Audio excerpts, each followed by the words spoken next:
Vamos lá, galerinha. Vamos lá, galera do terceirão aí. Vamos corrigir aqui a revisão e o direcionamento aí da vossa atividade avaliativa, ok?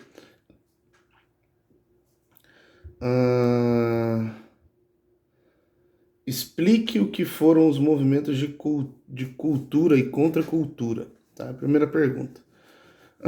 Na sociologia, a contracultura refere-se a um movimento libertário de contestação que surgiu na década de 60 nos Estados Unidos. Representou um movimento de rebeldia e insatisfação que rompeu com diversos padrões ao contestar de forma radical comportamentos da cultura dominante. No entanto, vale lembrar que ele possuía um caráter pacífico, possuía um teor social, artístico, filosófico e cultural, e se posicionou contra valores disseminados pela indústria e o mercado cultural. Ok? Uh, isso mudou significativamente os valores e os comportamentos dessa época, sobretudo nós jovens, os grandes líderes do movimento. A cultura desse movimento está relacionada com a cultura marginal, alternativa e underground, e recebe esse nome por se posicionar contra a cultura dominante, que é a cultura erudita. Tá? Existe uma série de questionamentos em relação a esse tipo de resposta, ok? Como, por exemplo, ali fala que foi um movimento de caráter pacífico, mas nós vamos observar que também os líderes, a galera que acabava encabeçando, impulsionando, que era uma galera libertária, era uma galera a favor da liberação das drogas e tudo, que gostava de usar maconha, entendeu? Esse tipo de coisa. Nós vamos observar então que necessariamente a cultura não é tão erudita assim também. A cultura em que se vive e a cultura que se critica, tá? E é muito relativo você dizer que essa cultura é uma cultura erudita, porque você pode estar vivendo num universo de uma sociedade, de uma cultura completamente padronizada e sem sentido nenhum, né? Então, assim, eles poderiam criticar a questão cultural, mas necessariamente há que se observar, né? Se é necessariamente uma cultura erudita ou não. De repente, eu acho que vale a pena, dependendo, dar uma observada no estilo de cultura, certo? Mas a resposta do exercício 1 é essa que eu acabei de vos dizer. Exercício 2, pessoal. Explique como foram os movimentos no leste europeu em busca pela liberdade. Então nós vamos ter lá, pessoal, a Primavera de Praga foi um período de liberalização política da Tchecoslováquia, durante a época de sua dominação pela União Soviética, após a Segunda Guerra Mundial. Esse período começou em 5 de janeiro de 1968, quando o reformista eslovaco Alexander Dubček chegou ao poder e durou até 21 de agosto, quando a União Soviética e os membros do Pacto de Varsóvia invadiram o país para irromper as reformas. As reformas da Primavera de Praga foram uma tentativa de Dubček, aliado aos intelectuais tchecoslovacos, de conceder direitos adicionais aos cidadãos num ato de descentralização parcial da economia e democratização. Isso é caminhar para o mundo capitalista, tá, gente? Só para trazer o conceito aqui, tá?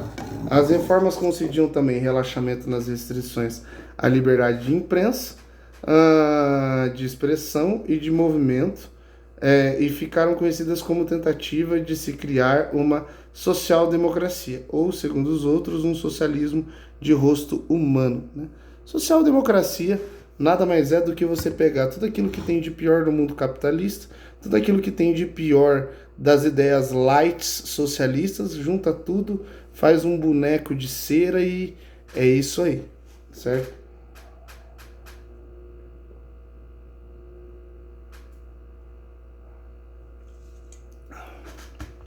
Dubček também dividiu o país em duas repúblicas separadas. Essa foi a única reforma que sobreviveu ao fim da Primavera de Praga. As reformas não foram bem recebidas pelos soviéticos, que, após as falhas nas negociações, enviaram milhares de tropas e tanques do Pacto de Varsóvia para ocupar o país. Uma grande onda de imigração varreu o país, apesar de ter havido inúmeros protestos pacíficos no país, inclusive o suicídio de um estudante. Não houve resistência militar, né, e a Tchecoslováquia continuou ocupada até 1990. Após a invasão, a Tchecoslováquia entrou em um período de normalização. Os líderes seguintes tentaram restaurar os valores políticos e econômicos que prevaleciam antes de Dubček ganhar poder do Partido Comunista da Tchecoslováquia. Gustav Husak, que substituiu Dubček, também tornou-se presidente, retirou quase todas as reformas de Dubček, e a Primavera de Praga imortalizou-se na música e literatura das obras de Kirill Krull e de Milan Kundera, como A Insustentável Leveza do Ser. Ok?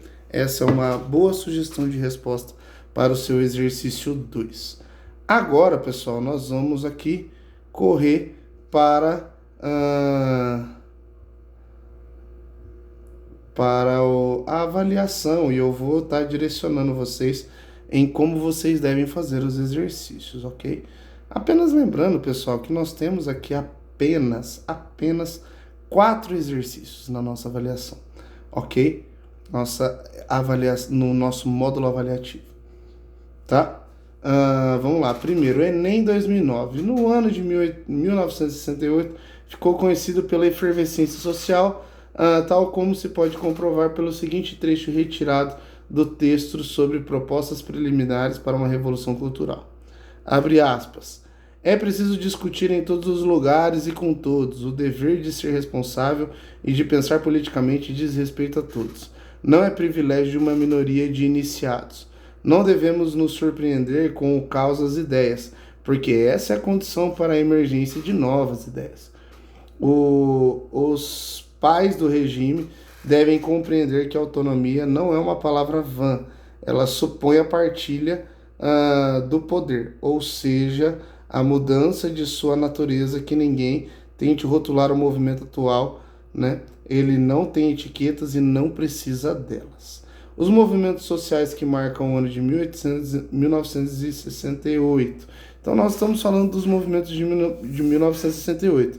Eu direciono vocês a dar uma lida na apostila, no material, para vocês verem o que aconteceu no ano de 1968, que eu tenho certeza que vocês vão encontrar a resposta. Essa resposta ela está ligada a eventos de cunho de crítica à cultura, né? A cultura que estava implementada. 2. PUC. Na década de 60, jovens iniciaram em diferentes países uma série de movimentos de contestação que colocavam em questão os valores até então tidos como sólidos. O movimento hippie, iniciado nos Estados Unidos, teve como principais motivações. Então, o que motivou a ter o movimento hippie, pessoal? O que vai acabar? Qual que é a motivação que vai se ter, né, pelo movimento hippie, né? 3. A chamada Primavera de Praga pode ser associada. Então, o que você pode associar à Primavera de Praga? O que aconteceu que dá para se ligar à Primavera de Praga? É isso que está perguntando, ok? 4. Explique o que foi o movimento de contracultura nas décadas de 60 e 80. Ilustre com algum movimento que representou essa contracultura. Na sociologia, então, né, a contracultura refere-se ao movimento libertário de contestação que surgiu na década de 60 nos Estados Unidos.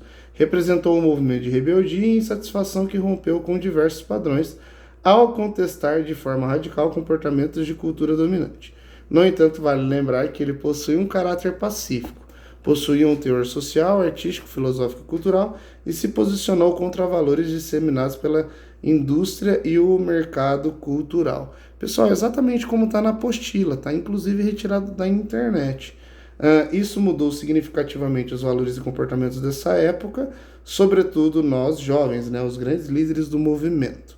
A cultura desse movimento está relacionada com a cultura marginal, alternativa e underground, que recebe esse nome por se posicionar contra a cultura dominante, que pode ser uma cultura erudita. Beleza, pessoal? Então, esse é o direcionamento de vocês. Tenham uma boa avaliação. Qualquer dúvida, eu estou à disposição. Valeu!